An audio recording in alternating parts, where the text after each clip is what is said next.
자, 이번엔 주요 외신들 헤드라인을 체크해 볼 차례입니다. 주말 사이에는 G7부터 중동 관련 이슈들이 또 올라왔는데 민재 아나운서 오늘은 어떤 소식부터 확인해 볼까요? 네, 오늘부터 17일까지 G7 정상회의가 개최가 됩니다.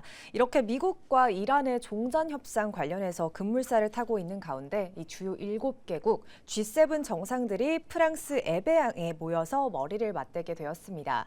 이 올해 의장국인 프랑스는 한국을 비롯한 5개 초청국과 함께 국제적 위기 관리 그리고 서방 진영의 결속을 다질 예정인데요. 이번 회의의 가장 시급한 핵심 현안은 아무래도 미국과 이란의 종전 이후 호르무즈 해협의 재개방 그리고 안정화 대책일 것 같습니다. 특히 트럼프 미국 대통령은 해협 내 기뢰 제거 작업을 위해 G7 회원국과 동맹국들의 적극적인 군사적 그리고 물리적 동참을 강하게 요구할 것이다. 이렇게 보여집니다. 그렇다면 중동 분쟁 외에도 이번 정상회의에서 글로벌 패권 경쟁이나 미래 기술과 관련해서 주목해야 될 그런 의제들도 또 있을까요? 네, 맞습니다. 현재 아직까지도 우크라이나 전쟁도 진행 중이고요. 이 그렇죠. 히토류 관련해서 이 중국 관련된 이슈들도 함께 언급이 될 것이다. 이렇게 보여집니다. 이번 회의에서 우크라이나 지원 방안은 물론이고요. 또 중국을 겨냥한 글로벌 공급망 재편 문제, 현재는 무겁게 다뤄지지 않을까 이렇게 전망되고 있습니다. 서방 정상들은 중국의 과도한 무역 흑자를 막기 위한 불균형 해소책과 함께 히토류 등 핵심 광물의 G7 공동 비축 연계 체계를 구축해 이 중국에 대한 의존도를 낮추는 방안을 함께 모색할 것이다. 이렇게 보여집니다. 아울러 회의 마지막 날에는 샘 올트먼 오픈AI CEO 등 글로벌 테크 기업 수장들이 대거 참석하고요. 인공지능이나 AI의 미래 그리고 또 디지털 규제 방향을 함께 논의할 예정입니다. 그렇기 때문에 경제 안보 또 미래 기술을 아우르는 전방위적인 이 서방의 전략이 구체화될 것이다. 이렇게 보여집니다. 정리를 해보자면은 호르무즈뿐만 아니라 핵심 광물 그리고 AI에 대한 그런 논의들이 많이 이루어질 걸로 보여집니다. 해당 내용들을 좀 잘 체크해보는 게 좋을 듯하고요. 그리고 중동 상황도 저희가 짚어봐야 될 것 같은데 지금 종전 협상이 임박한 가운데 이스라엘이 새로운 변수로 또 떠오르고 있지 않습니까? 네, 맞습니다. 사실 미국과 이란 이 MOU 체결을 앞둔 상황에서 또 그랬었죠. 이스라엘이 이제 논란이 되었다. 이러면서 중동 평화 전선에 변수가 생긴 것이 아니냐 이렇게 이야기가 되고 있습니다. 이스라엘이 레바논 베이루트를 전격 공습하게 되면서 이 중동 평화 전선에 또 다른 변수가 생기게 된 겁니다. 이스라엘군은 헤즈볼라의 드론 침범을 이유로 공습을 감행하면서 이 사상자를 내게 되었습니다. 이 자신의 80세 생일에 맞춰서 종전 대업을 이루려던 도널드 트럼프 미국 대통령은 이례적으로 격앙된 또 반응을 보였고요. 베냐민 네타냐후 이스라엘 총리를 향해 판단력이 없다며 이 독설에 가까운 비판을 했습니다. 트럼프 대통령은 평화 합의에 가까워진 특별한 날에 이번 공격은 결코 일어나지 말았어야 했다라면서 이스라엘의 행동을 또 강하게 질타를 했습니다. 다만 이번 사태로 서명이 몇 시간 지연됐을 뿐 당일 타결 가능성은 여전히 유효하다 이렇게 강조를 했는데요. 헤즈볼라를 비롯한 이 모든 당사자에게 추가 군사 행동을 멈추고 자제해 줄 것을 강력하게 촉구를 하고 있고요. 또 중동 평화의 시작이 될 이번 기회를 날리지 말자 이렇게 당부를 했습니다. 이 반면 최종 서명을 남기고 있던 이란 측의 기류, 현재는 급격히 얼어붙게 되었습니다.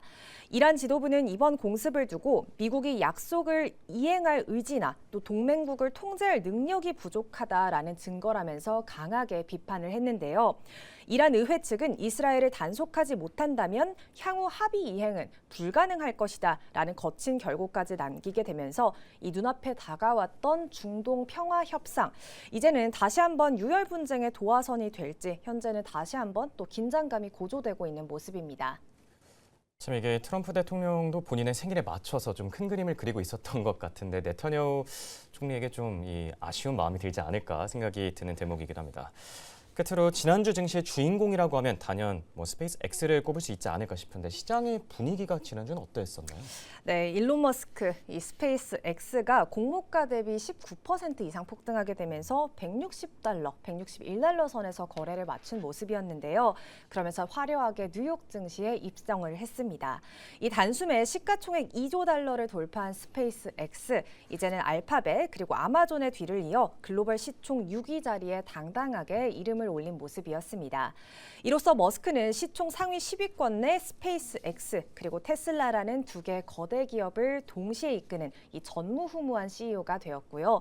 또 주관사인 골드만삭스, 모건 스탠리 등 월가 투자은행들은 물론 수천 명의 임직원들까지 이 역대급 상장 잭팟을 터뜨리게 되면서 돈방석에 앉게 되었습니다. 그리고 돈방석에 앉은 거는 뭐 아이비들도 있겠지만 일론 머스크 CEO도 또 꼽을 수가 있겠죠. 조만장자 반열에 올랐다고 하지 않습니까? 네, 정말 얼마인지 상상조차 안 가는 규모인데요. 조만이죠. 네, 예. 그렇죠.